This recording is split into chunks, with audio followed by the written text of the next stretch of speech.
Si est-il l'un des plus grands footballeurs français des 20 dernières années et si Karim Benzema a eu le ballon d'or cette année, si est-il probablement celui qui l'aurait mérité le plus avant le joueur du Real Madrid du côté français.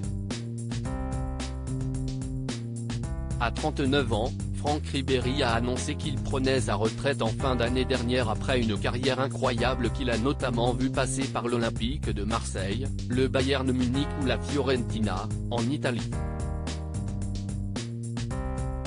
Avec 81 sélections en équipe de France, il a fait partie de l'histoire des Bleus jusqu'en 2014, atteignant notamment la finale de la Coupe du Monde en 2006 aux côtés de Zinedine Zidane et Thierry Henry.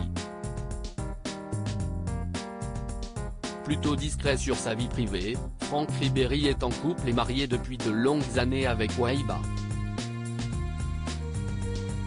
Ensemble, ils ont eu 5 enfants et si le footballeur est allé vivre en Italie, sa famille a choisi de rester à Munich où elle a ses attaches. L'ancien attaquant des Bleus est un petit gars du Nord, né à Boulogne-sur-Mer, pas de Calais, et qui a d'ailleurs été en cours avec une journaliste qui fait beaucoup parler d'elle actuellement.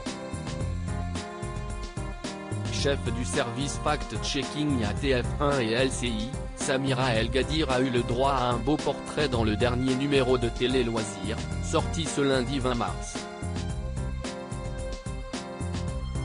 La journaliste, âgée de 38 ans, y parle de sa jeunesse, elle qui est fille d'un père ouvrier et d'une mère au foyer.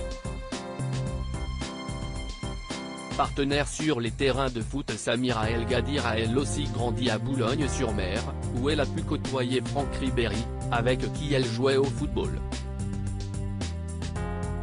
Plutôt garçon manqué à l'époque, celle qui intervient les samedis soirs dans la rubrique Infox du JT d'Anne-Claire Coudray, est une amie d'enfance du champion et ils étaient notamment dans la même classe en 6e. Amis durant leur jeunesse, la journaliste et le footballeur vont s'éloigner lorsque ce dernier part en centre d'information.